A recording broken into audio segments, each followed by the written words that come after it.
Hello, good afternoon. We're going to start now.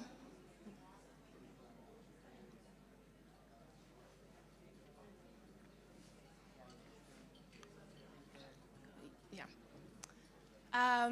Good afternoon and welcome to our panel titled Climate and Environment. My name is Lerato Thakholi. I'm an assistant professor at Wageningen University, and I'll be co-chairing this exciting panel with Siphesihle Mbhele, who is a research associate at PLAAS. To get us started, I'm going to, as one does, read from a paper because I prepared. The so-called Great Acceleration graphs were first released a little over 2 decades ago now. The collection of graphs show the unprecedented increase in human activity from 1750. We are talking here about the increase in foreign direct investment, increase in water use, increase in paper production, increase in ocean acidification, international tourism, large dams, and biodiversity degradation, to mention just a few of the 24 socioeconomic and Earth system trends that the graphs depict. And I've used the graphs a lot in my own teaching to really underscore just how much we've been consuming as a species. Now, coupled with the ongoing research documenting environmental change, and of course the barrage of news reports showing another flood here, a forest fire there, or coral bleaching event elsewhere, one would be forgiven for becoming utterly pessimistic about the state of the world. But this is, of course, just one slice of the story, because yesterday, in panel 2, Wendy Walford painted yet another bleak picture featuring authoritarian populism and new ways of resource extraction facilitated by blockchain, Bitcoin, and other incredibly obscure finance mechanisms that lay people like myself simply do not understand. Now, these new politics and undemocratic processes are putting immense pressure on rural areas, and these regions continue to be sites of resource extraction for the so-called green transition. Meanwhile, just as we thought it wouldn't get worse, land reform, of course, remains an unfinished business, as the Minister of Land Reform and Rural Development attested to yesterday. Now, all of this is to say things are not going so well for us, and yet we are also witnessing new grassroots solidarities emerging around the desire for a fundamentally different world, a world that simply supports lives and flourishing lives at that. Now, it is within this context that we're going to discuss the theme of environment and climate this afternoon. Yesterday in his opening remarks, the Vice Chancellor invited us to think critically, and that is exactly what our panelists are going to do for us today. They are going to politicize climate and environmental change. They will interrogate the political economy of climate-smart policies and visibilize what the overemphasis on climate change tends to mask. The panelists will also reflect on the value of critical agrarian research, even in a climate denialist atmosphere.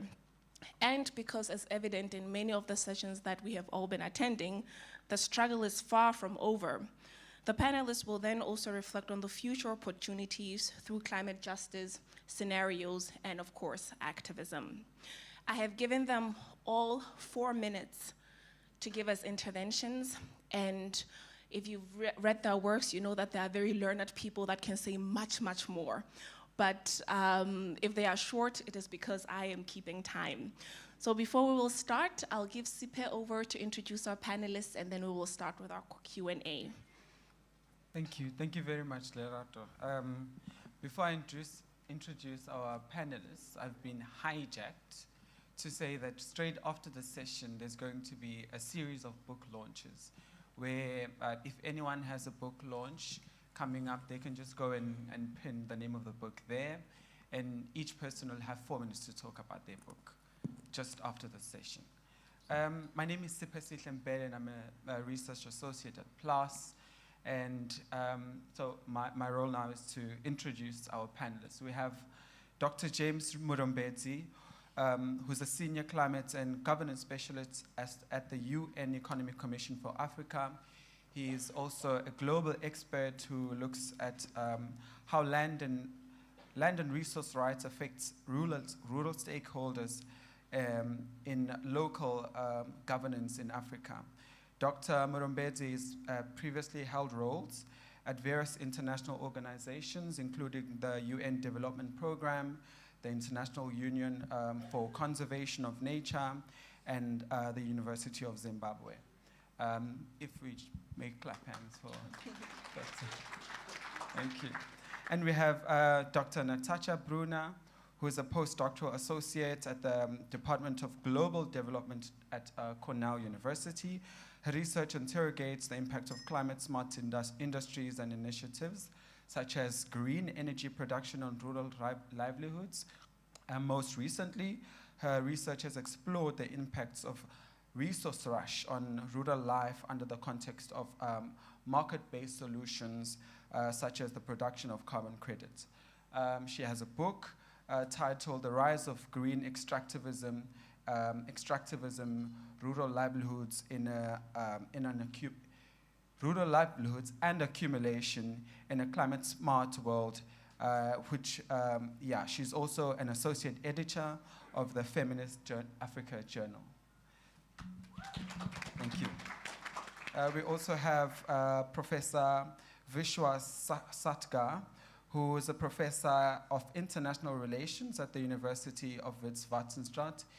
He's written extensively on the political economy of labor, food, climate change, energy and democracy, digitalization, and trade unions.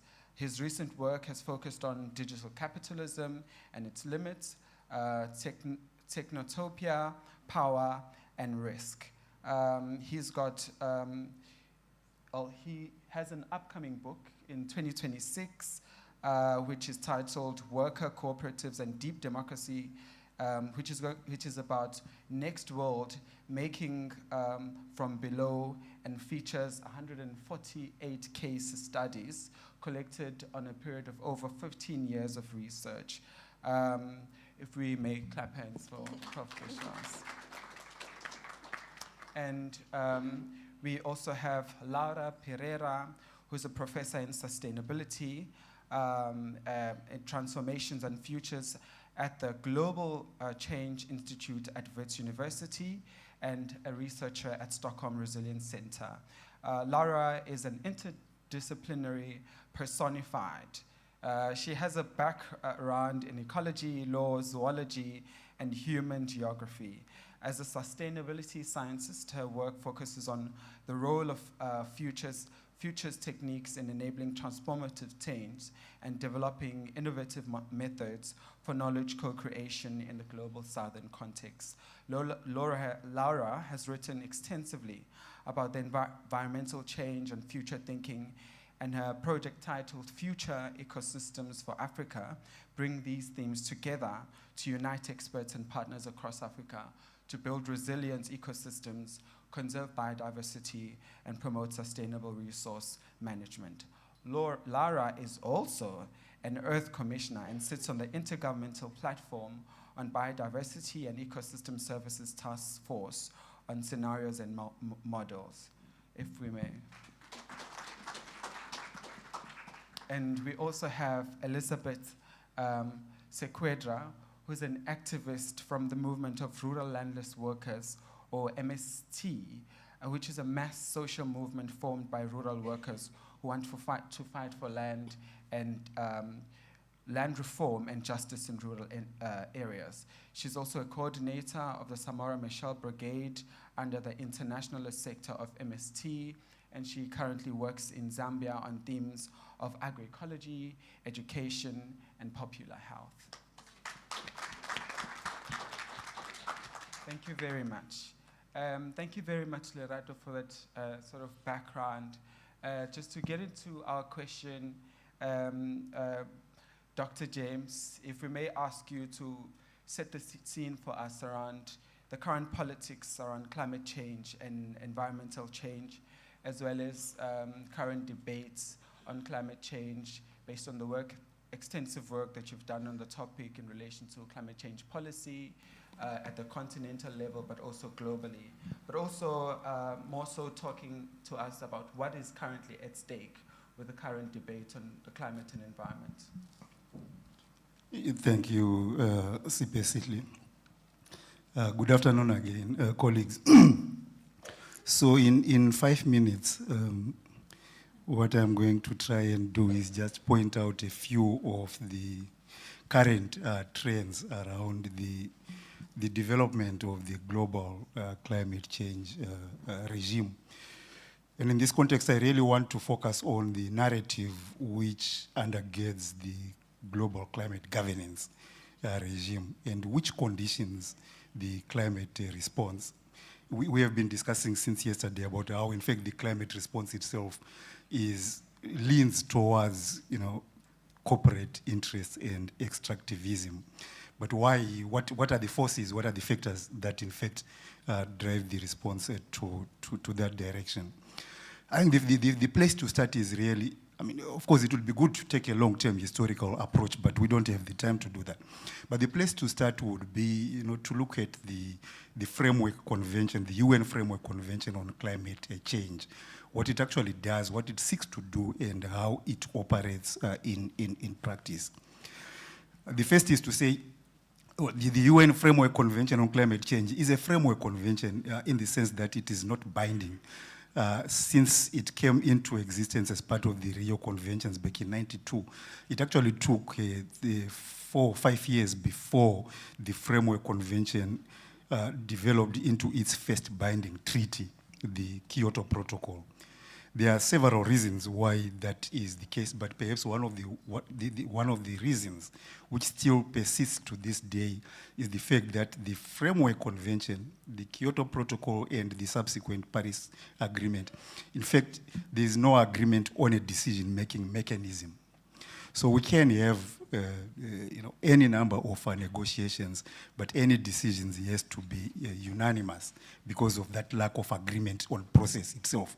And this is actually significant when we talk about the politics and how certain perspectives become dominant. But perhaps most important is that the Kyoto Protocol, as the first sort of binding treaty of the UNFCCC, focused on decarbonization of the global economy. So it was actually structured in such a way that it allocated targets for emissions reductions, divided the world into two, Annex 1, Annex 1 developed countries and non-Annex countries, with responsibilities allocated to the countries depending on their development status, right? The successor agreement to the Kyoto Protocol, which is the Paris Agreement, 2015, in fact, actually shifts focus significantly away from emissions reductions to basically from emissions management to a temperature goal. And we should ask ourselves, if the problem is the concentration of greenhouse emissions in the atmosphere, then of course the focus of climate governance should be on reducing that concentration, right? But the Paris Agreement does not have a greenhouse gas target. Instead, the target of the Paris Agreement is to limit global warming to 2 degrees, or if possible, 1.5 degrees. So we're dealing with the symptom rather than with the actual sort of a cause of climate change. And again, we can discuss the reasons why the Paris Agreement chose to, or was forced to move away from the decarbonization to the temperature goal. But particularly the implications for the just transition, of course, is we are no longer debating the carbon budget. We are no longer debating how much space actually exists in the atmosphere for development or for those economies that still need to emit in order to meet their global, their development objectives. So for instance, in Africa, we say we have got a huge, massive energy gap. How many millions of Africans don't have access to electricity and so on? And recall, we don't have renewable technologies which can actually close this gap without significant investment in fossil fuels. And therefore, for Africa, despite all of these debates we have about what constitutes just transition and so on, just transition for the continent is development. And you cannot develop without emissions. And I think that has to be put on the table. I've talked too long, my notes have disappeared now. But anyway, the second point I wanted to raise was within the Paris Agreement itself, you actually have also a mechanism which allows for the shift away from compulsory targets to voluntarism. So the Paris Agreement is geared towards each country developing its own nationally determined contributions, and the collective of parties to the agreement monitoring performance towards those voluntary commitments. Now, the only binding part of the Paris Agreement is that countries should communicate NDCs, the nationally determined contributions. But there is nothing, no legal arrangement, nothing binding in the Paris Agreement about the content of the NDCs. So if you look at, the evolution of the NDCs from 2015 up to now, some NDCs are just a paragraph which says by 2070 we are going to reduce whatever. Some of them are more explicit and so on, depending on the capacities and so on. But the biggest challenge of the NDCs is that there is no clarity about how they are to be financed. And this is the climate finance debate. Most African NDCs, in fact, are dependent on the availability of what they call conditional finance, or finance that is going to be provided by those countries which were Annex 1 countries in the Kyoto Protocol. About 80% of the cost of the African NDCs are dependent on this conditional finance, and only about 20% are dependent on national finance. But if you look at what has been happening in African economies, in fact, most of the climate-related activities in Africa have been funded from national budgets. And we have data at ECA to demonstrate that between 5 and 9% of African budgets are being diverted to climate-related activities. In some cases, even without any planning, particularly in the case of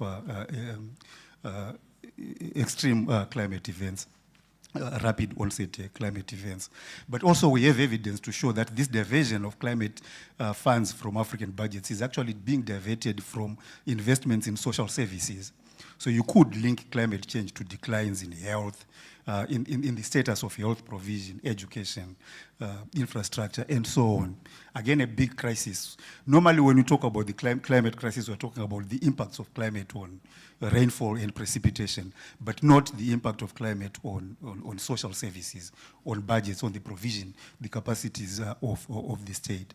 So that's another challenge that we need to confront. I still have time. Okay. Minutes on what is at stake. Okay. So there are several issues that are at stake as a result of, the first is we must recognize Africa's own urgency in the development of this climate regime. As I said at the beginning, the climate regime is geared towards privileging corporate interests and also financializing the climate response itself. African nations have actually been part of this challenge, because if you look at what has happened let's start with the recent African Climate Summit in Addis Ababa. You have seen that the conclusion that African governments reached was that Africa should not present itself as a victim of climate change. And Africa should present itself as a bastion of climate solutions. And what the African governments mean here is, well, Africa has ecosystems, forests, Africa has a lot of sun, Africa has critical minerals which are available for investment. In other words, they are calling for investment in these ecosystems, in renewable energy, in the mining, the exploitation, for an increase in the rate of exploitation of natural resources as the solutions that Africa can offer for climate change, which is hugely problematic, because in fact they are reinforcing the whole process of climate resolution towards financialization and so on. Yeah. Thank you very much. And I think we'll go a bit deeper into your last reflection on responses to climate change when we speak to Natacha and her work. And thank you for looking, you could tell this is a person who has also years of experience in terms of policy, for being able to just highlight for us the gaps in policy in relation to climate change and climate responses at a global and continental level. Thank you very much. And we're addressing the symptoms and not the actual problem. I will like to shift the focus to Elizabet, to just let us know, given what James has shared on sort of the more sort of global and policy context, on your experiences in in Brazil and further contextualize climate change and climate and environment debates in your context. Thank you. Good afternoon, comrades, sisters and brothers from Africa, America Latina, and the world. It's a pleasure to be here in PLAAS, a space that has always connected struggles for land, food, and dignity across the globe south. Thank you. First of all, I would like to apologize for my English. Today I will share collective reflections about the environment crisis, about the popular agrarian reform, and about how peasants, indigenous people, and working class communities in Latin America are organizing to defend life and nature. We are living through what scientists call the planetary emergency. But we in the movement know that is not only an ecological crisis, it is a civilizational crisis created by capitalism system. The imperialist system, led by the United States and Europe, keeps destroying our territories to feed its industries and consumption. Let me share with you some facts, okay? In 2024, Latin America lost 4.1 million hectares of forest, 70% of it for agribusiness, mailing soil and cattle. The region is responsible for 16% of global deforestation, even though we represent only 80% of the world population. The Amazon, shared by 9 countries, has already lost 20% of its original area, and is close to the point not to return. Behind these numbers, there is only logical. The expansion of capital through agribusiness, mining, and fossil fuels. And behind that logic, there is always imperialist. Multinational corporations, banks, and global institutions shaping our economy and our land.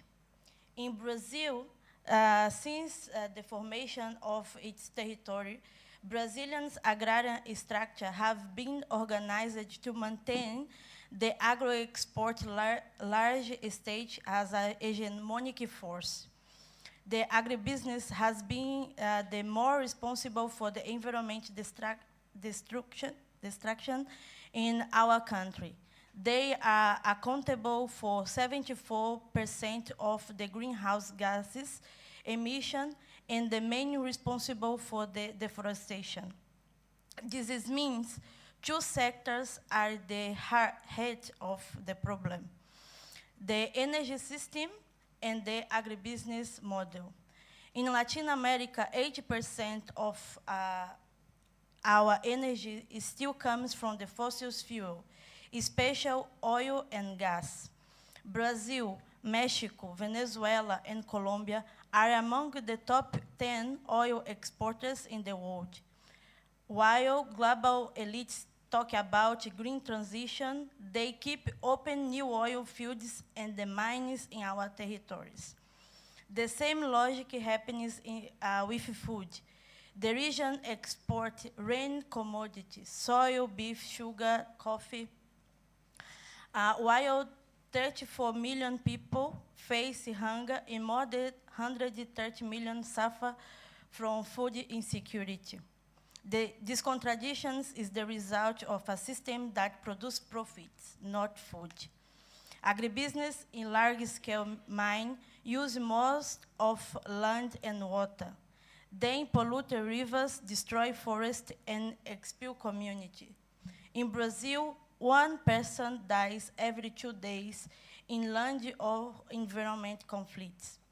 In Colombia, 95% of murdered environment defenders are indigenous or peasant leaders. This is why we say the the climate crisis is not natural. It has class, race, and the territories.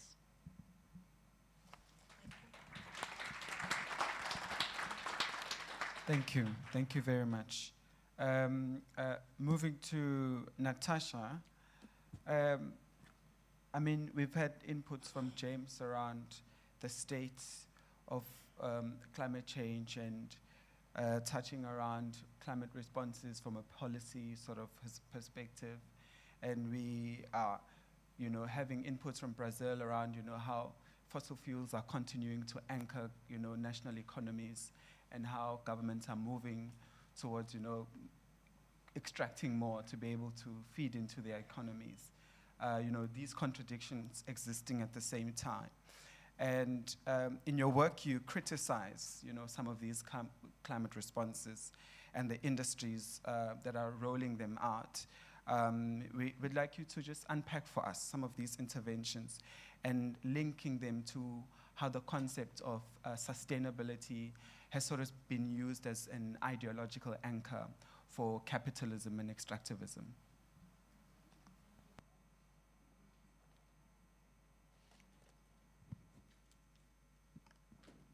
Thank you for your question, and good afternoon, everyone. Well, maybe I'll start by saying that what all climate responses or solutions have in common is decarbonization, as James already mentioned. But in other words, it's just reducing emissions measured in CO2 or capture and store carbon dioxide. And these strategies, mitigation and adaptation policies, are being highly directed at developing countries. There's a World Bank report that states that developing countries should reduce emissions by 70% by 2050. This is a lot. So how this is going to happen? Intensifying the production of clean energy, transforming agriculture into a low-emission sector through climate-smart agriculture, regenerative agriculture, and others, and carbon sequestration through biodiversity and conservation and restoration, and also by extraction of critical minerals, which is problematically considered climate-friendly extraction. So what does all of this mean? Basically, these processes actually mean that land use change mean transformation of agrarian societies, and also mean changes in how rural working people relate to nature. And all of these changes are being mediated by the imperative of reducing emissions. I will just introduce with that so that you keep in mind the importance of emissions in the current context. So to reach this goal of decarbonization, these policies need more land, they need more water, they need more forest resources, biodiversity, and labor. So this increased demand for land, labor, and natural resources is unfolding in the global south, mostly to accommodate global north's international climate and energy goals.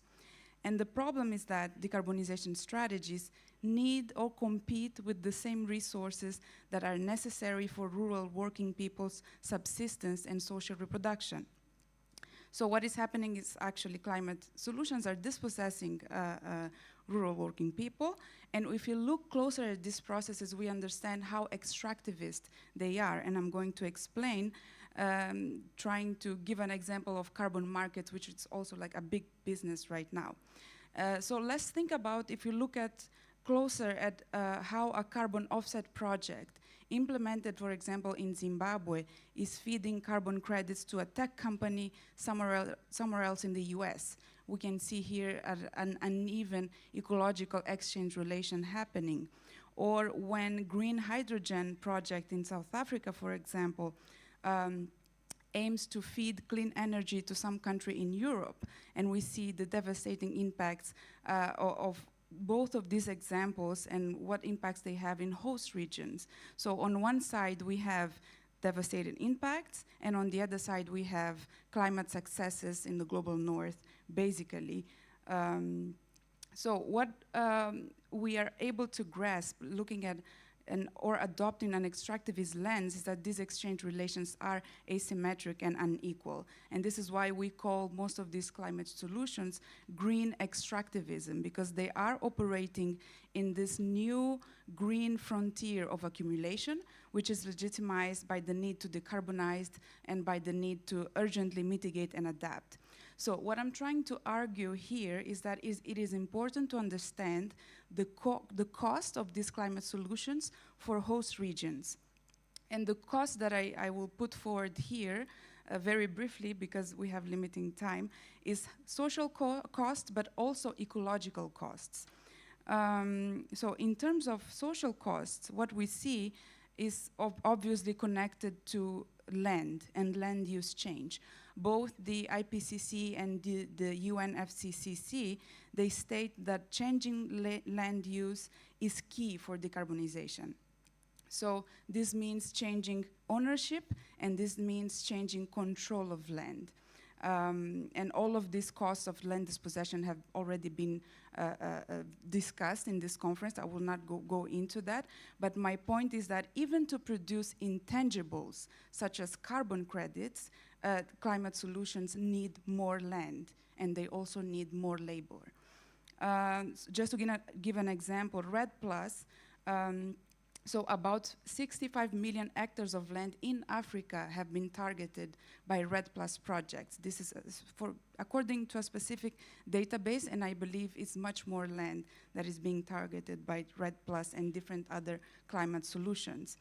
But it is necessary, it is more than land that you need to reduce emissions. You also need people to change their ways of living, to change their ways of farming, and to change their ways of relating to nature to be able to reduce those emissions and to be able to produce those carbon credits. Whether it is in the case of a REDD+ for conservation, for example, which is a very known example, or in cases where companies are restoring mangroves, for example, to maximize carbon sequestration, what we see is expropriation of much more than land and forest resources. In reality, there's also expropriation of the right to emit. So people in these areas, they are losing their right to emit so that carbon sequestration is maximized, and then this right to emit is transferred to polluters that are going to then compensate for their pollution. So the logic here is that someone has to reduce emissions, someone has to change their ways of relating to nature to reduce emissions or to allow carbon sequestration so that other people use those carbon credits to keep polluting and compensate for their pollutions. So actually, carbon credits are another commodity that is being extracted and exported from the global south to feed the demand of industrialized regions and elites. So this is why we call green extractivism. So I also wanted to talk about labor, also still in the high social costs that we see related to climate solutions. And why labor? Because climate solutions actually mean additional labor for rural working people. Why? First, additional labor in the sense to produce carbon credits in the sense that we know and how capitalism operates. And for example, in mangrove restoration projects, you need people to plant trees. So, and they plant trees in very precarious conditions. So there is labor exploitation in order to produce those carbon credits. And this we saw in blue carbon sequestration project in Mozambique, also implemented by a UAE company. But an additional way in which climate solutions mean additional labor is that because they expropriate labor, they expropriate determinant resources for subsistence and social reproduction, then households to guarantee or to maintain reproduction, they rely on self-exploitation of labor. And this is especially female unpaid reproductive labor. So what is happening is what Professor Shivji mentioned yesterday is that climate solutions are actually cutting into the necessary consumption of rural working people, to, in this case of carbon markets, is to enable the production of this intangible commodity. If I can go to the high ecological costs, maybe I have 1 minute or two. Yes, oh, wow. Okay, so in terms of ecological costs, it seems contradictory because we're talking about climate solutions, but there are ecological costs for those directly affected by those solutions, but also for all of us too.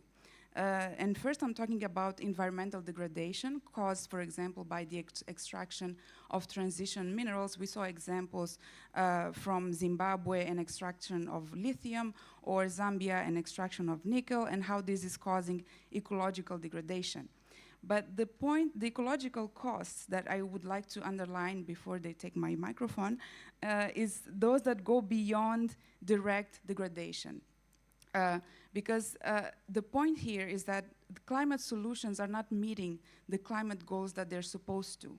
Carbon markets have been proven that they don't work. They're not really compensating for emissions, and this is their main goal. So if they're not working, they're not being effective, then this is a big cost. Then the climate crisis is not being solved, it's intensifying, because actually those reductions or those carbon credits, if they're not real, means that the emissions are not being compensated. At the end, actually, emissions are actually increasing, and this actually constitute costs for all of us and also for those directly affected. And for now, it's all. Thank you. Thank you. Thank you very much for. I'm going to talk less and get straight to the question. Thank you, though, for looking, for highlighting for us issues around decarbonization and competing with, needs of communities and community livelihoods, but also interrogating our understanding of sustainability. How do our governments understand sustainability? How do corporates understand sustainability? Because that leads to, some of these responses and challenges that we see on a daily. If I may move to Laura, to just situate for us in relation to climate change and responses, but also what are some of the gaps and blind spots in mainstream conceptions of climate change that have had and sort of what are the implications and that these blind spots on understanding climate change have had on people and their relationship with nature. Okay. Thank you, Siphesihle. And I did not prepare with pieces of paper or my laptop. So I will keep to time because I have got my timer on my watch. So you don't have to rugby tackle me. And I'm going to also do the typical academic thing of not actually answering your question. But I'm going to do it because I think it's actually a lot more fruitful for us to have a debate on this panel. And so I'm going to actually just reflect on what I've heard from some of my fellow panelists, and maybe try and put my ecology hat on in my general confused interdisciplinarity. So, Elizabet, muito obrigada. I think you put out exactly the tight coupling between the ecological and climate crises and how this is linked to what people in the room have much better expertise on unpacking, the capitalist, extractivist, imperialist, colonialist regime that we are facing. So I think that's really where we need to be focusing our efforts. And I think, Natacha, you pointed out some of that in the solution space that has been proposed by this exact same regime. I don't think we should be surprised that these are exactly the same kinds of mechanisms that are being reinforced. But now my question, and this is where I got slightly triggered, actually, both by something that James mentioned, but also that Natacha mentioned. And Natacha, you spoke about the right to emit. And James, you also mentioned about we're not going to develop without fossil fuel. We're not going to reach energy justice or energy security. And so my real question is, who gives us this right to emit, right? Number one, what does the right to emit mean? And since when is development equated to carbon emissions, right? Are we not just falling into exactly that same paradigmatic trap that the regime wants us to fall into by saying the only way we are going to develop is if we continue to extract our natural resource, we continue to put people in those coal mines with the health implications that those are going to have so that we can tick our energy boxes, so that we have a right to emit?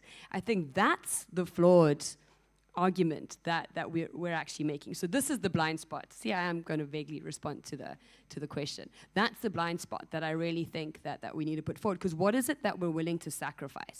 Because it's all very good and well, and I think those of you who recall, so I was in the PLAAS community in the critical social sciences for a while, find myself back in natural sciences, and I think the biggest frustration I had was that we can critique everything to the end of our days, but that still is not helping the community on the ground, right? It's still not helping my South African government when they're going into the Convention on Biological Diversity, the other important Rio Convention, to actually try and say, how do we stop some of these carbon sequestration, the carbon dioxide removal projects, right? That we're going to be subjected to at the continental level, because it is a race to continue to emit emissions in the north, and that we're going to sequester them in the south. What is it that I'm offering them as a solution, as an alternative, when they come to me as a researcher, as an academic in this space? And so just wanted to unpack what is it that we're willing to lose by not acting, by not recognizing that climate change is actually, it's not an overemphasis. I think that was in your opening. Sorry, I was taking notes and everyone's, I was like a lawyer.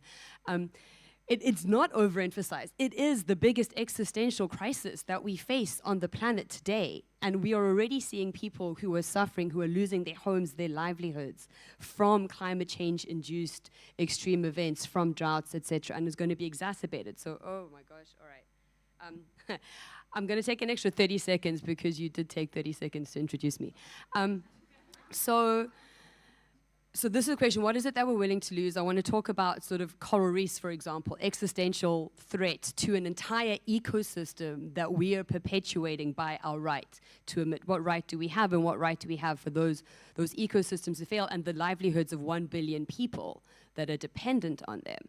And I think those are the questions that we need to be asking. What is it, the alternatives that we are offering that is a completely different outlook from what the current regime is asking us? Because right now, I'm only seeing critique, and I'm not actually seeing what is the world that we would actually want to develop. And that's the answer to my next question, I think. So I will continue on that.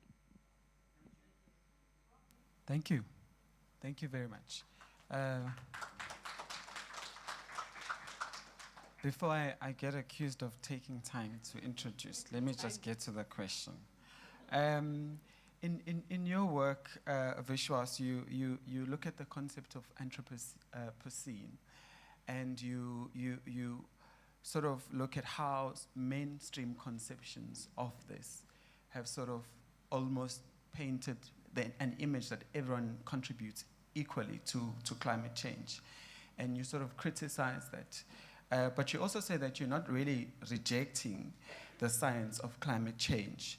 And on the other hand, we have global leaders who go on, global stage and really criticize it and say it's useless. And I mean, we are also in that sort of debate currently globally. Can you speak about this sort of conundrum at a global level and the tension between critical social sciences and climate science on issues around understanding climate change? Yeah. Okay, so I think that this sort of denialist narrative, which is coming out of Washington, strong and hard, drill baby drill and so on, actually is part of the second coming of fascism. And we have to understand that. Now, this discourse of denialism is also shot through with several contradictions that are going to catch up with it. I mean, the one, of course, is the realities of climate shocks. These are now registering in everyday life. They're registering inside the United States. Wildfires on one end, cyclones on another end, and so on and so on. There's also the costs of climate shocks. And I'm hoping the ECA has done some work on this, because over the past 2 years or so, the costs of climate shocks have been over $200 billion on the planet, and climbing. So the risk of state insolvency looms large in all of this. There's also the displacements and the migrations. So it's estimated that about 200 million Africans will be displaced by climate change in coming years. So what happens with people that are no longer in the container of the nation state? So these contradictions are going to catch up, but in the end, denialism is really about preventing us from disrupting what the other colleague spoke about, decarbonization as a source of accumulation and so on. It's disrupting us from thinking in terms of a climate emergency.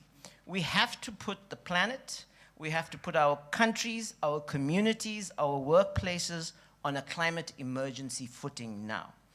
Now, in terms of climate science, let me just say this. I'm not a climate scientist, but I teach climate politics, so I look at it. But there is an orthodoxy, an official discourse in the IPCC, and there's great science there. But this idea of linear change, by 2050, net zero, is a very problematic idea because there's a contradiction also in the climate science. The sixth cycle of reporting has now told us we're living on a new planet, going to be increasingly defined and racked by climate extremes, getting more severe, more intense, and so on. Now that's, again, featuring in our lives. There's also a clear debate happening alongside the IPCC that we might have lost the 1.5 degrees Celsius target. Now, what that means for Southern Africa, for example, is dramatic because we are heating at twice the global average. We will be at 3 degrees. Most of our food systems, water systems cannot handle this. So I think we must keep those tensions around climate science in perspective. The last point I'll make very quickly is around this, this generic anthropos, all humans responsible for the climate problem. It's a discourse that has kind of found its way into the UN IPCC and UNFCCC. It's found its way into popular versions of the Anthropocene and so on.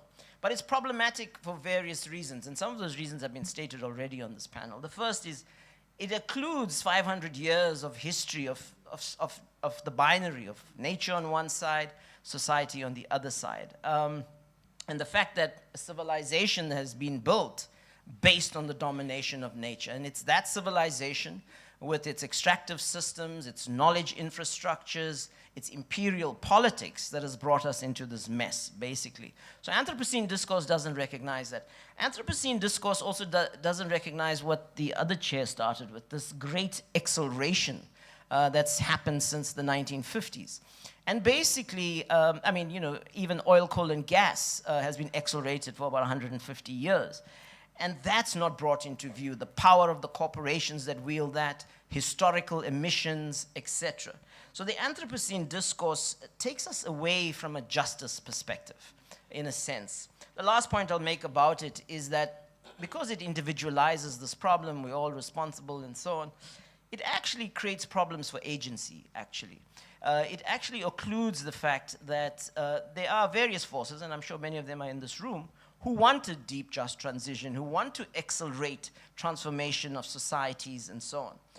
But when you're sitting with a kind of discourse that frames the civilizational and the planetary crisis and reduces it to us, it's very paralyzing as a perspective. Thanks. Thank you. Thank you very much. If we may give a round of applause for our input. Thank you. So I will make an executive decision to only take 2 hands from the floor because we do not have time. So we're going to open it up for questions from the floor. At most, I can take 3, depends on how I feel. I will give you my good sis,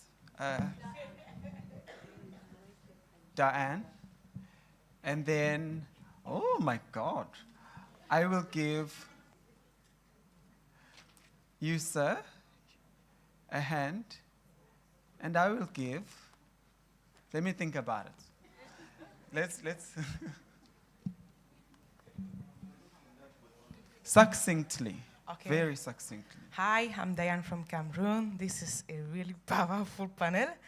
And I was listening to you and I was just realizing that Africa has significant energy poverty and abundant renewable energy resources. So how can African nations secure the massive investment needed for a just energy transition, one that achieves universal energy access and industrial development without relying heavily on fossil fuels. Yeah. Thank you. Thanks. There was somebody there. It was him. Was it? It was him. It was him? Yes. Oh, okay. If you can also introduce yourself and where you're from. Sorry about that. Here we go. Hello, thank you. My name is Philipp Seufert. I'm with FIAN International from Germany, but based in Italy currently. Thanks to the panel, I will make it very quick so that others can speak. I will make an attempt to link the dots of the different discussions we've been having. This morning we were discussing about land redistribution and thinking about, false solutions and could there be a stronger push to say actually redistributive reforms, agrarian reforms are a climate solution? I mean, there's lots of evidence out there that, I don't have to tell you probably about how small-scale food producers, communities manage the resources and the territories much better. So I think, couldn't there be really a push to say, and there couldn't also be an argument for governments to say, enact redistributive agrarian reforms as part of your climate change policies? And the final remark that I would just try to make, also to make that triangulation between agrarian reform, climate and environmental policies, and finance, because somebody has said the question about climate change responses is a question also of finance. Also agrarian reforms need to be financed, and there is a big issue of, especially in the global south, which is debt. So how can we square that into the discussion as well? Thank you. Thank you.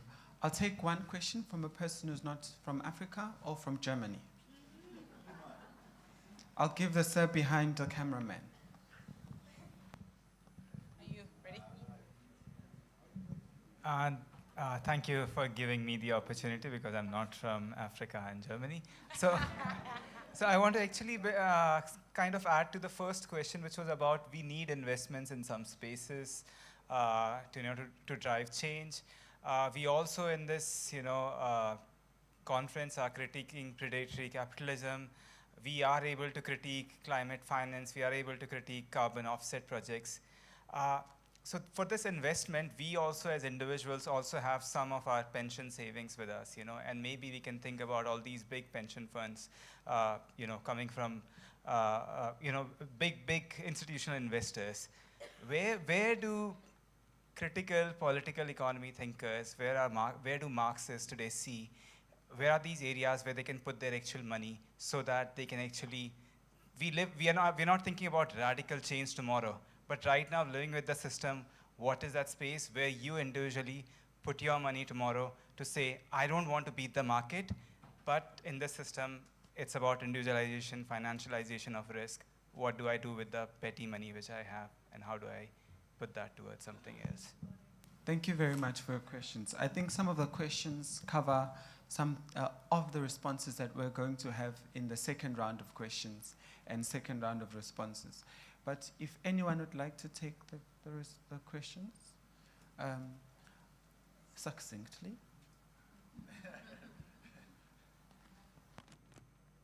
Yeah, so I think, if I may, the first question was framed as a question to the UN on renewable investment.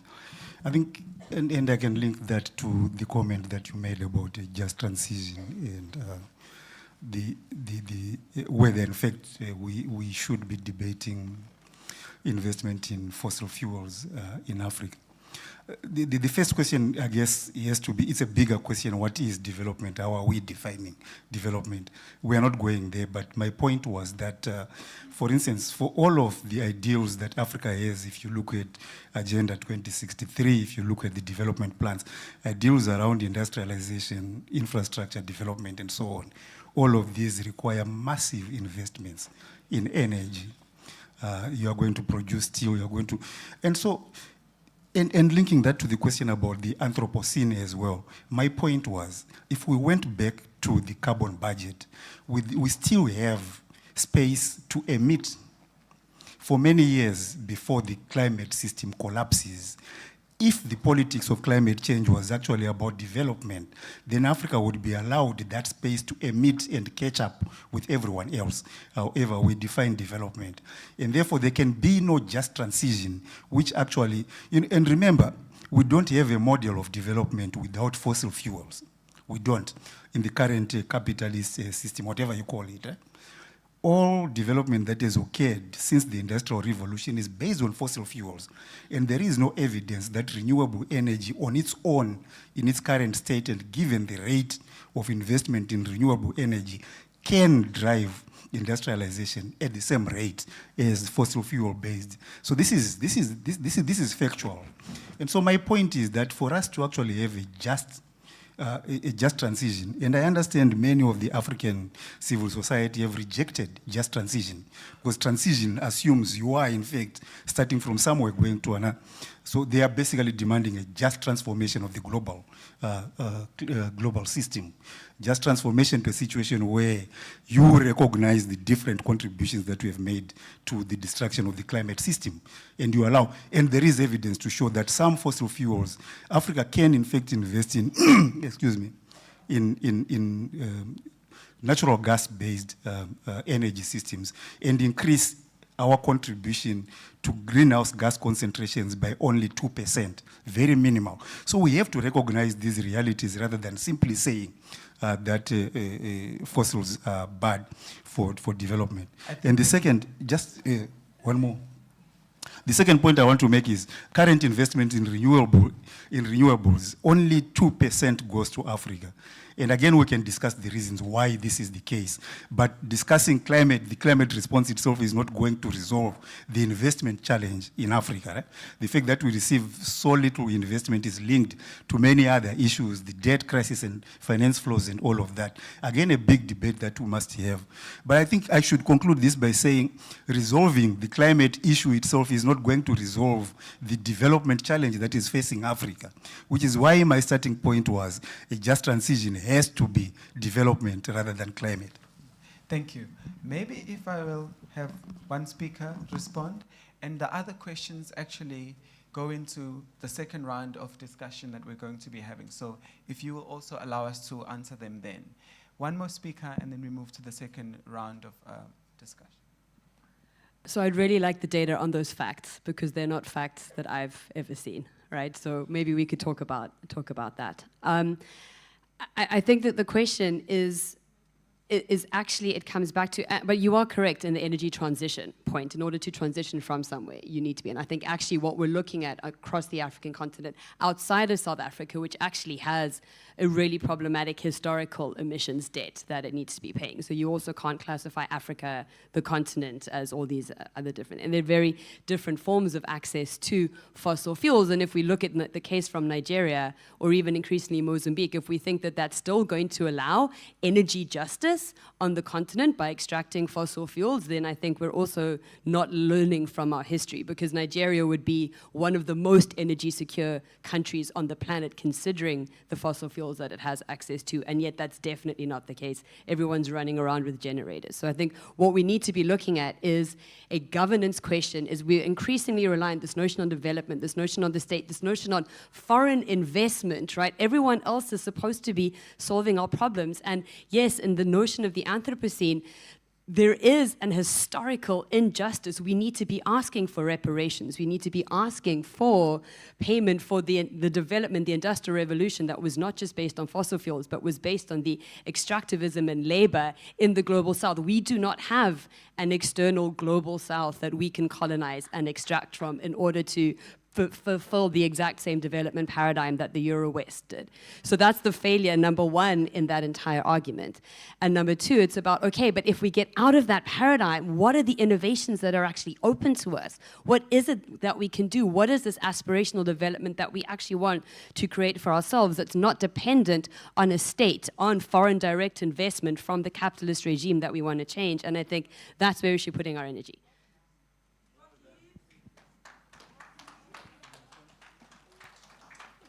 Yeah, you can respond. You can respond. Otherwise, we're going to get into a fight. It's fine. No, let's move into the next round of Lerato. Would you please lead us? Thank you. In the next round of discussion. Yeah, Love I it. mean, we prepared questions, but I think it's so much more fruitful if we can have a dialogue amongst each other. So that is already emerging, but then we keep it respectful, right? So with that said, Natacha at some point was burning to say something, so I would like to give her the mic to also respond. Is that okay? No, I just wanted to problematize a little bit this issue of we need more investment to the just transition, or we need more resources or finance to solve the crisis and direct it to Africa specifically. I think we have to problematize this and already understand what kind of investment is already coming in Africa. What kind of mitigation and adaptation do we have? We do have climate finance directed to mitigation. What is happening? Extractivism.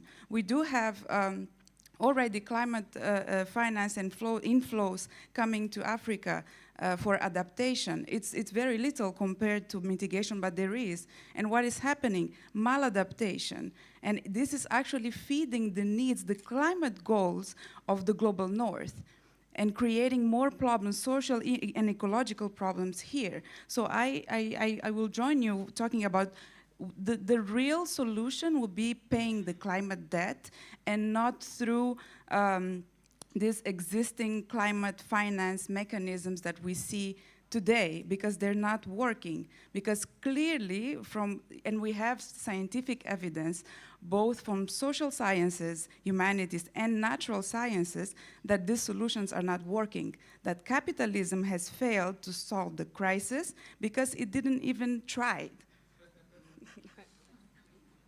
Exactly. Thank you, Natacha, for that intervention. I think the logical person to maybe intervene here at this stage is Vish. Yeah. We've heard a lot of interventions around why this current state is not working. We're hearing people thinking about international investors coming in. Laura is taking issue with how part of James's discussion is being framed. So I wonder, if we're thinking about climate justice, what is that to begin with? And what remains to be done? And if Natacha says there's an expropriation of the right to emit, right, with respect to these green energy transitions, so how should we start thinking about climate justice within this broader context? Okay, great.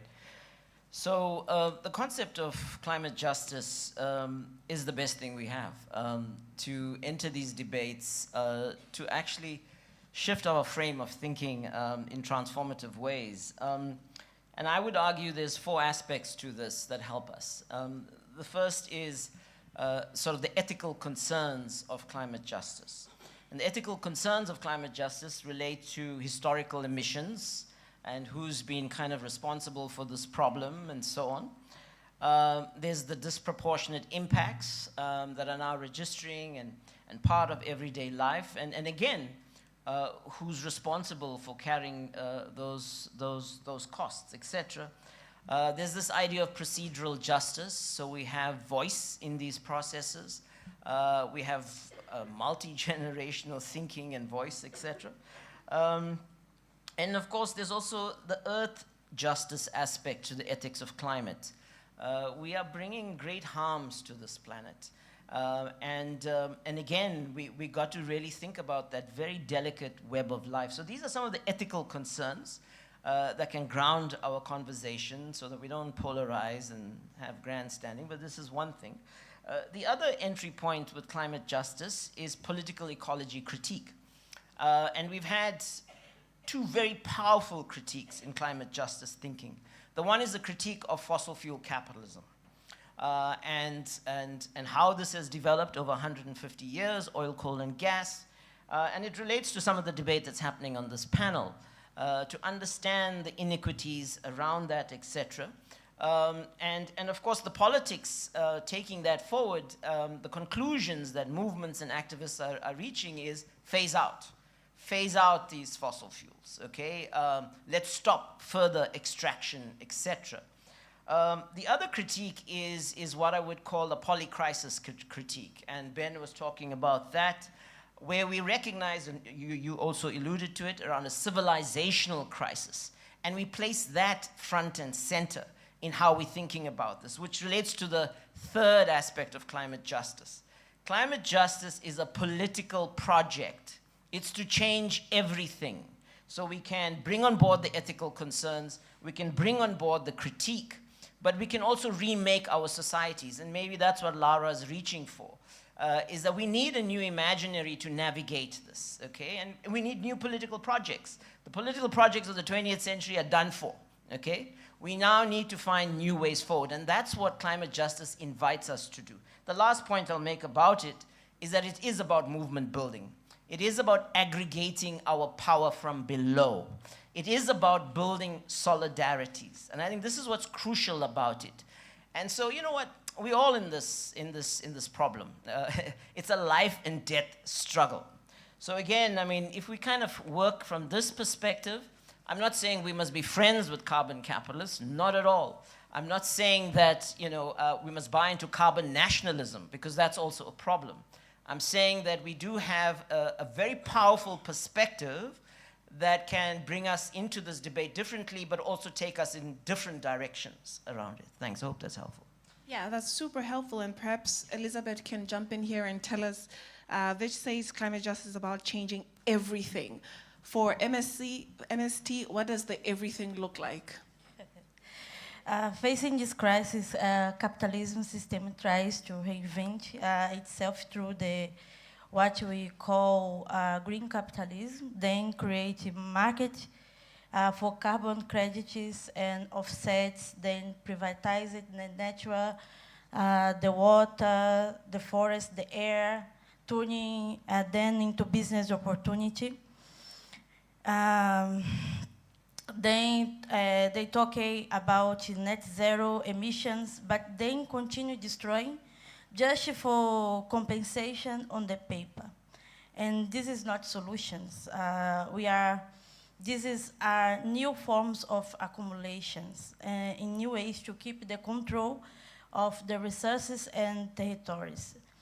At a global level, you say that the same corporations that cause the problems are leading the so-called energy transition. In opposite way, of course, landless workers movement in Brazil try, for example, I have this paper here, is that our national plan, plant trees and produce health food, is one initiative. We, since 2020, we plant over the 4 million trees in 5 years. Our target is reaching 100 million trees in 10 years. But also in Argentina and Chile, peasants women lead, for example, peasant women lead seed network and agroecological markets. Across Central America, youth collectives are combine digital tools and agroecology to fight land grabbing and migration. Also, we share with Latin America coordination of rural organization, CLOC, and via La Via Campesina, the collective projects of transformation. For example, our program, the agrarian reform, we have some pillars in this agrarian reform. We call Reforma Agrária Popular. The democratization, access to land, ending concentration and latifundio, protection the water, forest, minerals, has a public goods, reforesting degraded lands with native trees. About seeds, they defend the traditional and native seeds as heritage of humanity against corporations' control. The production, we need to produce healthy food for people, not for profit, using, of course, agroecology ways. Energy mind, develop renewable and community-based energy system from local needs. Education and culture ensure public education, technical training, and value of peasant culture. Social rights, making the countryside a space of dignity, cooperation, and good living, el bem viver. Plus the cooperation, mechanization of the family, the peasant agriculture, permanent tree planting.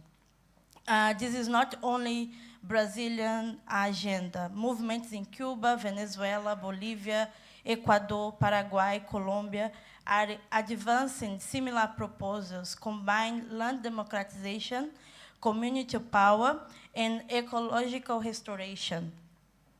Of course, the future will not be negotiating boardrooms or cooperative forums, but for example, now in November, we have the COP30 in Belém. This is big climate change, climate conference. It must be a moment also for popular voices, movements, and people of the Global South to be heard. In Latin America, we're building a mass popular mobilization towards the COP30 in Belém, in Brazil. In the next also, the ICARD in Cartagena, in Colombia. In these two spaces are historic opportunity to put agrarian reform and food sovereignty back at the center of the global agenda. MST together, CLOC, Via Campesina, indigenous people, feminist organizations, and allies prepare, for example, the People's Summit for Climate and Food Sovereignty, caravans from across Brazil in the neighbor countries, and a popular tribunal also for denounce the environment crisis committed by corporation and the government. Without agrarian reform, this is not climate resolution. And we will bring thousands of peasants, youth, and workers to Belém, not to negotiate, but also for propose a people's program for climate justice. Thank you. Thank you, Elizabeth. So what you're referring to is really many grassroots initiatives from the local, also intervening at international policy level to have dialogues with people that are in the space to at least try and shift some of these discussions, although the last couple of decades have not proven to be quite fruitful in those spaces. But perhaps this is a good way to segue to Laura, who will, I could ask you a question, but you might not respond to it. So it's maybe best I just give you the mic and see where we go. Starting to get a reputation, sorry Lerato. Okay, so I'm actually going to take a look at my notes so I have a vague, coherent flow of thought, at least we can hope. First of all, I wanted to just point out, I think it's important to differentiate what we mean by decarbonization, because there's the one goal, which was the initial role of the Kyoto Protocol in 1996, which was to reduce emissions at source, to stop greenhouse gas emissions. And this is fundamentally what needed to happen in the global north. You need to stop emitting all of these fossil fuels in your transport systems, in your energy systems, in your everything else, right? You need to reconfigure your energy systems and stop reducing emissions at source. What landed up happening, and this is what James is referring to, this temperature target, right? Which was not about the amount of reductions that we need to have, but actually there is a 1.5 degree target, which means we still have the space to emit in some areas, started to then rely on carbon dioxide removal. And you were mentioning this, Natacha, right? And that's where this big inequities debate starts to come out, right? Because it's where are we going to be removing this carbon? What ecosystems, people, places need to not develop with fossil fuels, / need to reforest their savannas, need to do many other problematic aspects that Natacha was already referring to.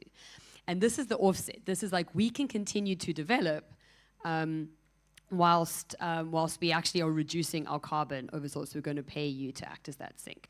So we're still focusing on the main solution, which is reducing emissions at source.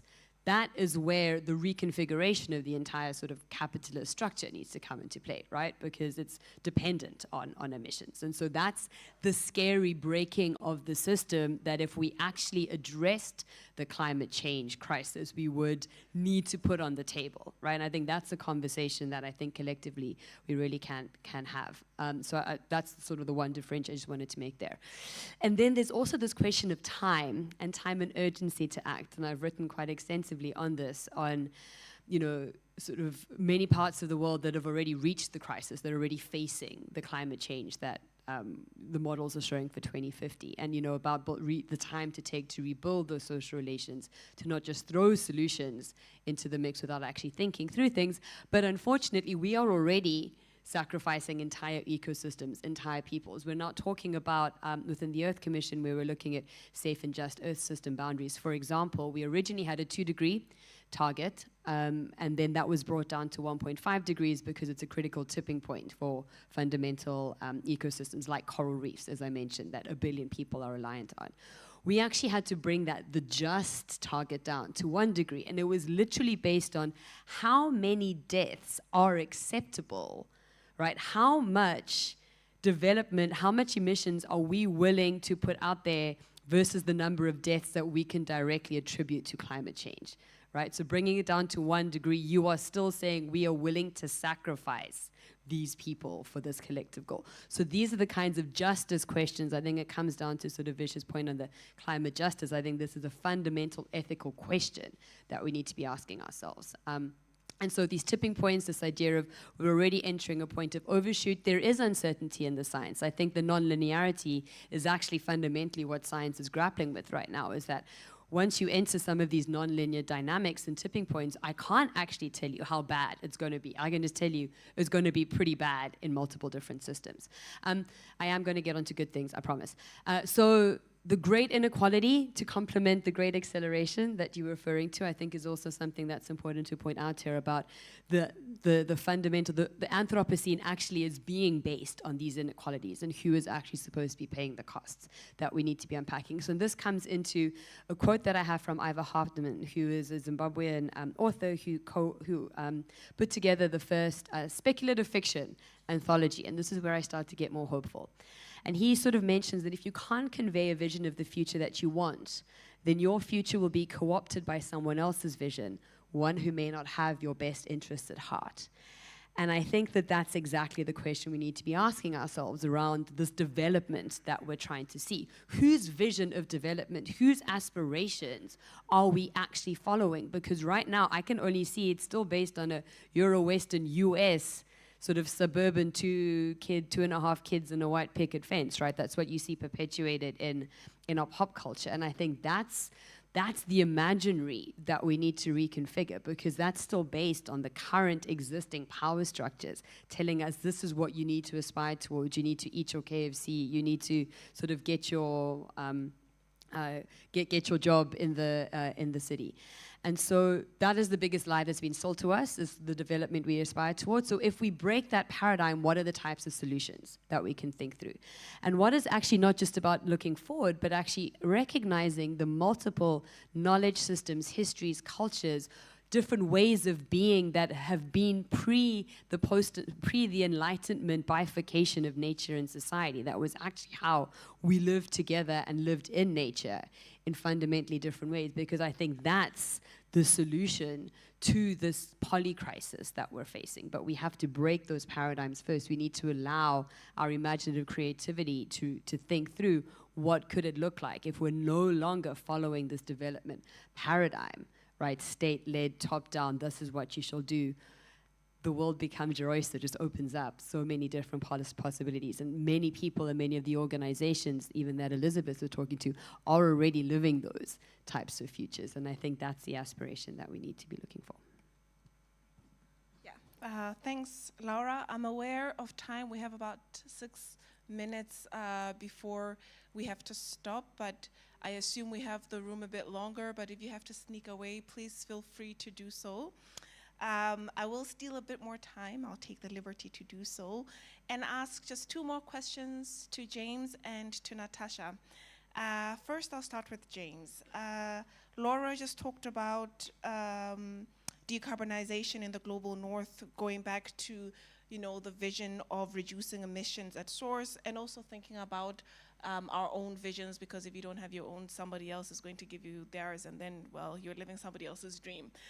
But of course, a couple of weeks ago, after experiencing a lift or an escalator malfunction at the UN, Trump went on to say climate change is a con and a scam.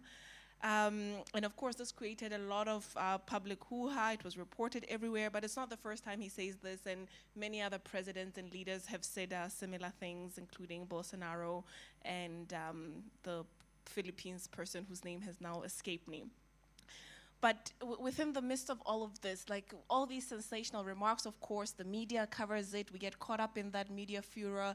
What is that masking?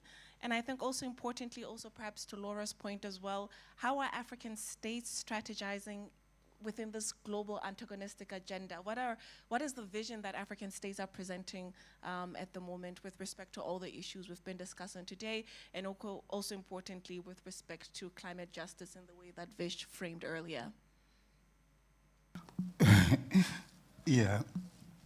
So, starting with your last question, I think we are agreeing over the last two days that the stakes for Africa, and particularly the implications of climate change and all of these continuing processes for rural relations of production are very high.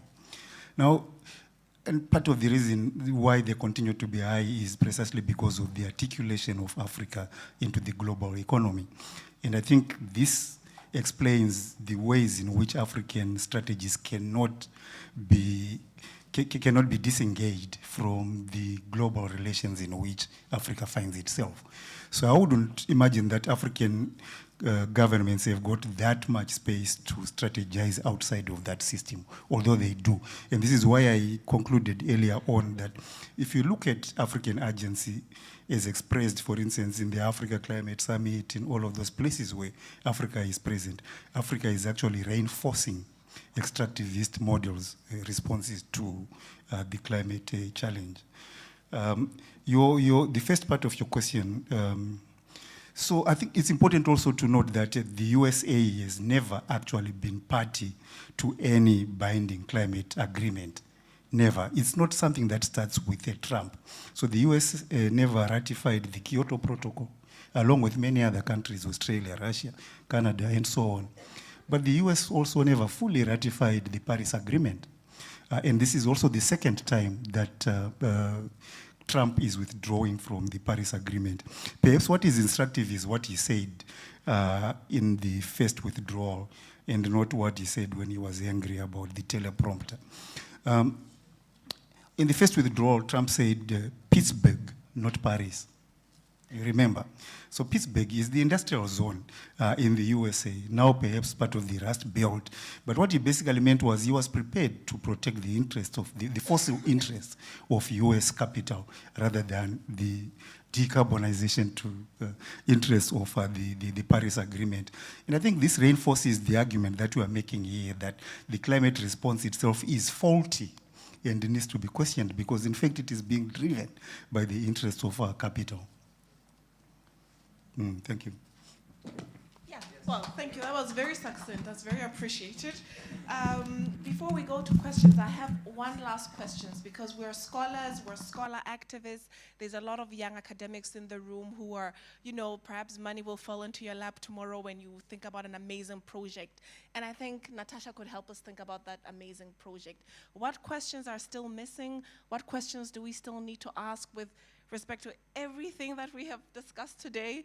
2 research agendas, if you could set for us, what would that look like? Well, I think we all can contribute for that amazing project, but based on my work, what I can say, and this I think also feeds the debate on climate justice, what do we need to understand further in order to inform climate justice, right? To materialize it. So there's one thing is for me, the first point in the agenda would be to understand current alliances, because I think within this new green frontier of accumulation, there are new actors, right, and there are new alliances. And I'll point out three. Financialization, so all of the financial system and climate finance architecture and its actors. With technology, Wendy was talking about digital technology, but there are also a lot of development of technology to measure carbon that we're not close to understand.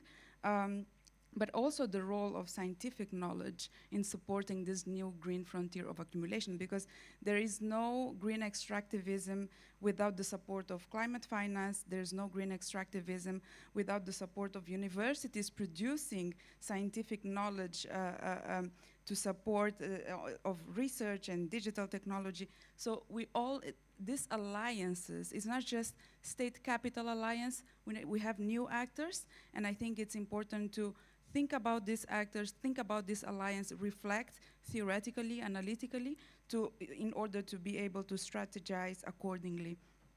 The other point that for me would be a priority is to think about the politics of emissions. So in my first response, I was talking about emissions, the role of emissions, that now you can pay for the right to emit, or you can pay for the right to access nature as a sink, or to use nature to absorb your waste or pollution. So thinking about the politics of emission for me is urgent, asking the question of who has access to emissions. In this imperative to reduce emissions, who has access and control the right to emit? Who is controlling the right to emit? So all of these narratives about emissions and all of these mainstream institutions, finance, they're controlling the right to emit and mediating the access to emissions or the access to nature as a sink. And what are the new forms of exclusion arising from this? So I think this is a very important thing, and here I connect with the debates of the agrarian question with other colleagues that have already said that the agrarian question now is the agrarian question of climate change, or is simply the agrarian question of the 21st century is an ecological question. So if it is an ecological question, how do we understand this agrarian question? And I have something in my notes that I would like to share, is that if we understand the agrarian question within a Pan-Africanist framework, as Amin mentioned, the agrarian question is a result of that unequal development, and he argues that the agrarian question of the North was not resolved. It was actually transferred to the South through migration of Europe's peasant families to different regions of the South as part of the colonial project, creating a gigantic agrarian question in the periphery. So if we understand today's agrarian question as an ecological question, this means that the North has overused their right to emit, has overused their access to nature as a sink, and now is expropriating emission rights of the South. So I think this is something that we have to reflect further, including those three financialization technology that I mentioned before. So just to finish, I am not arguing that African countries have the right to pollute the planet and destroy the planet. That's not what I'm saying. It's just pointing out that the climate solutions are creating this new form of exclusion, and that African countries should have more access to the carbon budget because of this historical ecological dispossession. And having this conversation for me is going towards climate justice, agrarian justice, or as Boras and Franco puts it, agrarian climate justice. Thank you.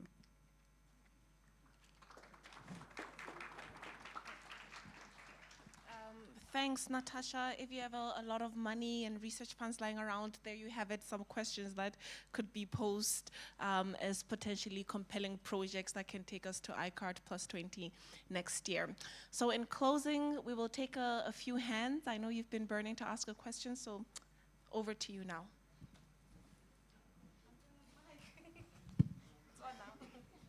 Sorry. Yeah, I really appreciate the talk. It's been very refreshing. But when I look at the African continent today, most of our intellectuals, they are busy following a strategy. No intellectuals are at the top, at the pinnacle of pulling other people up. And all the intellect in Africa is being drained, and the ideological and the patents of these ideas belong abroad, either in universities or anything, it's abroad. Whatever they come up with is owned by the university. So they cannot be entrepreneurial in terms of taking ahead their technological advancements. Now, climate change and everything, all these carbon credits are dependent on the technology of a country. That is what drives the need to use fossil fuels. Two, the fossil fuels we are talking about, the extractions of them cannot stop now, as you've said. Why? Because let me say the infrastructure of roads. The infrastructure of roads requires tar, which is the basic least element in the production of fuel. You understand? That is the bottom of it. That's what we are used to making roads with. Now, are you going to say that Africans should not have good roads while Europe has got all those roads? It's impossible. Thank you. The That's other an thing, incredibly what I important want question. to listen. Okay, I'll listen. Listen. Mhm. The issue is when you look at Africa now, the problem with Africans, you don't like Africans, hearing from yourself. The issue when you look at Africa now, the wars in the Congo and everywhere else, the wars in Mozambique, here in South Africa, yesterday I said, look at Kimberley area. The craters that are there, you don't see them, but the craters that are there miles long, these are caused through extractionism.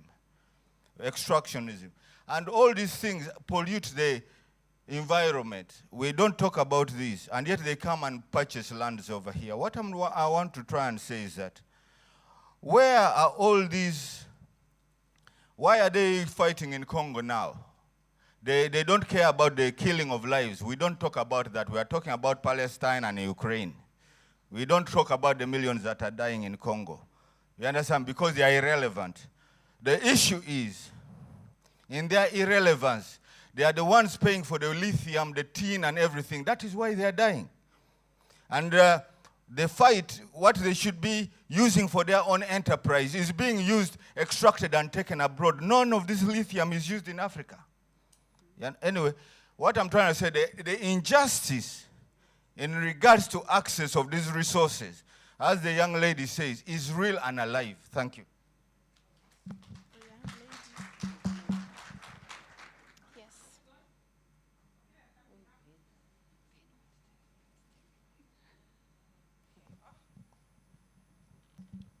I will be very short. Although I'm tall. Okay, what amuses me, how did we get to the climate change challenge where we are today? It's because of the Industrial Revolution inspired worldview of development. How do we get out of it? Do we need more of the Industrial Revolution inspired worldview of development? I think that is the question. And in that context, the global south does not need to disengage. But what it does also not need to religiously follow that worldview of development. And it is in that context that we have to propagate redistributive agricultural revolution. Thank you very much. Thank you. I'll take 2 more questions. Thanks. Leading directly on from that point,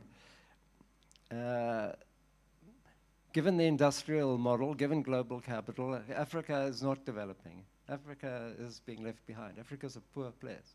It's a small smattering of urban and middle class, that's it. So what is the developmental model?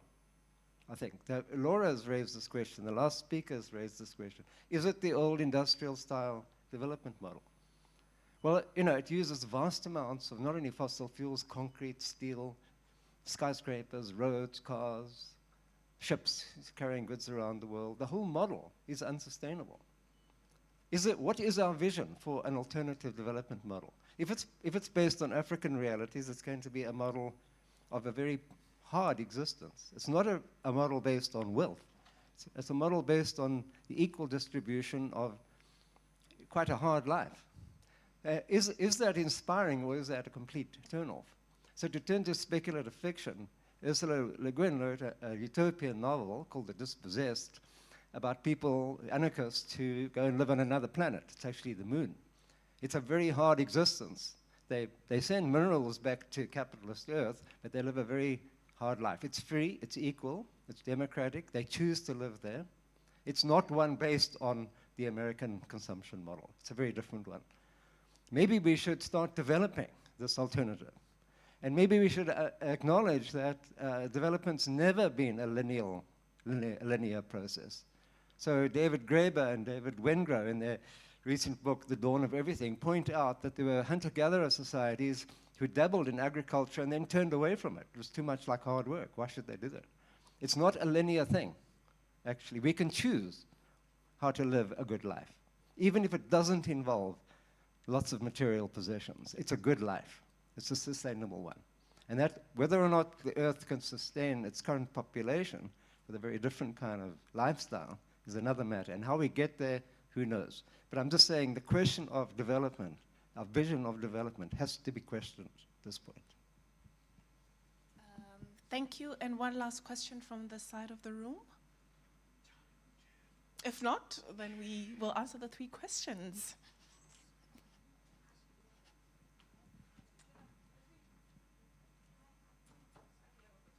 Oh, you have a question? Okay, yeah. Yes, the voice of the youth. Let's do it. Ask away. Either way. My question is, we're talking about climate change and I wanted to know, do you guys talk about it particularly as just climate change and then you come up with solutions of climate change as climate change?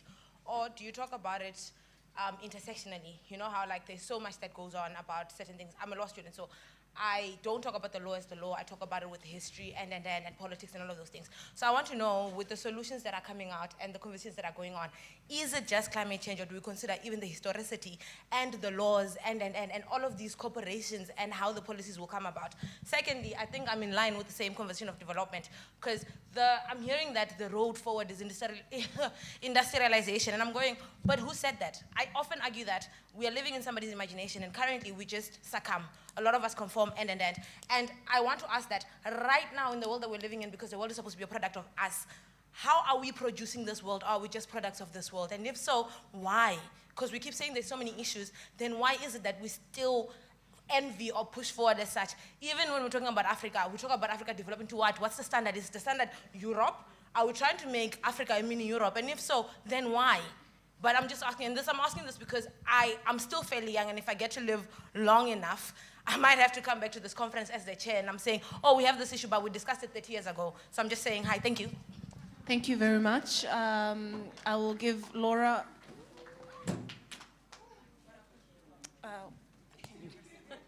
That's one way of dropping the mic, I guess. Okay, quickly.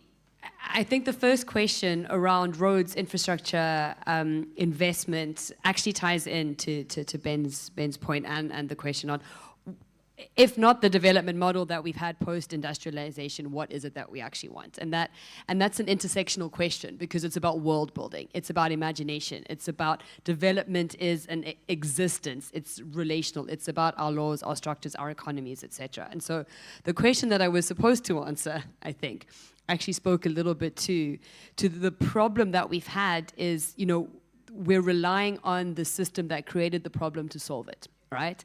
And that breaks it down into climate change becomes carbon as a metric. Therefore, if you plant trees in savannas, you can tick your carbon metric irrespective of the fact that actually it's not a degraded forest and there are entire livelihoods and and species existence on that, right? That you're just completely discounting. So how do you think more holistically about what it is you need to measure? Because we do need to measure things. It's not saying quantification is not bad, but what are the other components? And so we've been running quite a lot of futures visioning exercises, particularly with a diverse group of ways of people who think in not necessarily scientific ways. And the one anecdote that I will talk to, and I think this could be the starting point for a conversation, that's also within the post-growth, post-capitalist conversation, is we were with the Ngoni Kingdom in the north of Malawi and asking about aspirational futures. And what came back was that, well, I can't think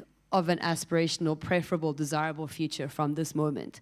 I need to go back into a pre-colonial moment to think through what an aspirational future could look like, right? So it's going beyond that industrial revolution, colonial mindset of development, and going back thinking, okay, how did we live? What would the pathways open up from that perspective? And I think that's the cognitive journey, the decolonial praxis that we need to start practicing to come up with what these alternatives are that are more ecologically grounded in place, people. The wealth that Africa still has, which is not in the urban centers necessarily, it's in our biocultural heritage, it's in our intact ecosystems. It is actually so much in the thriving aspect that we have in a lot of the global south that Europe is craving for. It's why they came and put up protected areas, right? So can we leverage some of that in the agency that we might have in the face of this extractivism that's leading to people in Congo actually being at the mercy of tipping points towards electric vehicles? Don't get me started. I think I better pass the mic on. Should I? So I think in terms of the debate, the question that has surfaced is the correct one. What is an African future, but in a heating world? And I think that the answer also has emerged. It's not Europe, and it's not the USA. But I think in terms of how we get there, I think that's where we got to unpack a few things. I think it's very clear for me, in terms of the lived realities of climate, the fact if you look at the charts, emissions are going up, investments in fossil fuels are going up, etc. We're going to overshoot 1.5 degrees Celsius pretty soon. Basically, the debate now is not about whether we're going to use fossil fuels or not. It's how do we survive this, okay? And I want to suggest from praxis 3 things. The first, and I want to hopefully leave you on a positive note. The first is this idea of a climate justice charter future. Now, this comes from South Africa. For those of you who are from outside, we took the world's first climate justice charter to Parliament. It comes out of our worst drought. It was shaped by drought-affected communities, etc. It's a plurivision, where we are saying we want to tackle the legacies of apartheid because we haven't. We want to tackle the current poly-crisis, and we want to secure a just, livable, democratic future.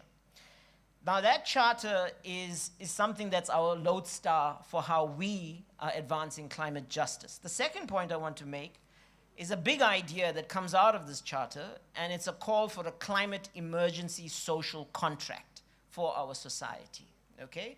And we are busy campaigning for that, and we are busy building kind of platforms around that. This is a very, very important idea because, again, it kind of pushes back against the denialism. It pushes back against the kind of carbon nationalism. It attempts to open space to answer this question about an African future, which means we can debate within that framework what technologies we want to use. We can debate zero waste and dematerializing our economies. We can think about transport systems, energy systems, etc. very differently. The last point I'll leave you with, coming out of South Africa again, from our South African Food Sovereignty Campaign, is the idea of a People's Food Sovereignty Act and Policy, which again we've taken to our parliament. And it talks about a triple transition of the food system. It centers the climate emergency. The climate risk factor is central there, the risk of climate famine. Biodiversity loss is central in this whole framework. And we are basically saying that we want this democratic systemic reform not to hand over food sovereignty to the state, because we really need to act together now. We want society to own this reform. We also want society to own the problem and own the solution. So I'm hoping that, again, you're going to Colombia for this conference. There's some ideas here, and hopefully they can make their way into your imagination and discourse, and we can talk more afterwards. Thanks.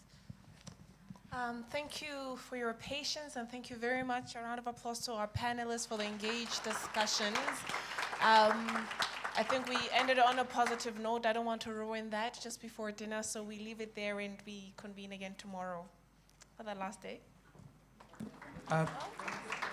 Just a reminder of the book launches. Anyone happening right now? And also that we're selling PLAAS t-shirts outside. If you half price. Cost price. Oh, cost price. We're selling PLAAS t-shirts outside, cost price. And today is the only day where you can use your card to pay. Tomorrow you'll need cash, so please run to the desk. Thank you.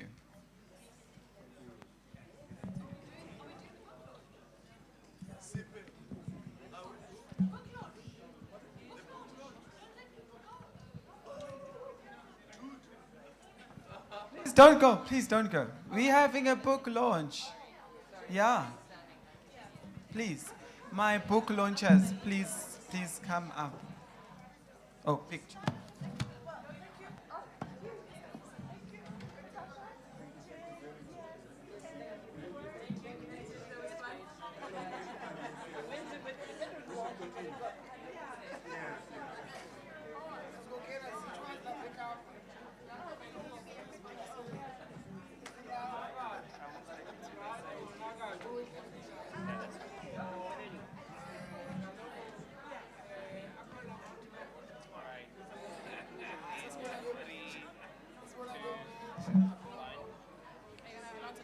Hi guys, sorry, please do not leave. We're having a mini book launch. Can you just stay just for a few more minutes, please?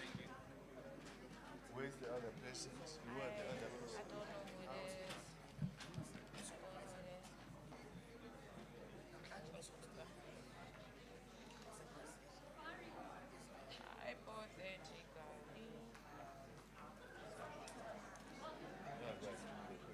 Hope you will highlight the big flash. Do you want me to pull it in? Yes. Otherwise it's small. Let me see how it is. They shared the wrong things. Anyway, that's fine. Even this is April 28th, which is Is it not the right date? I give you. Are we gonna go? Yes, we are we gonna go?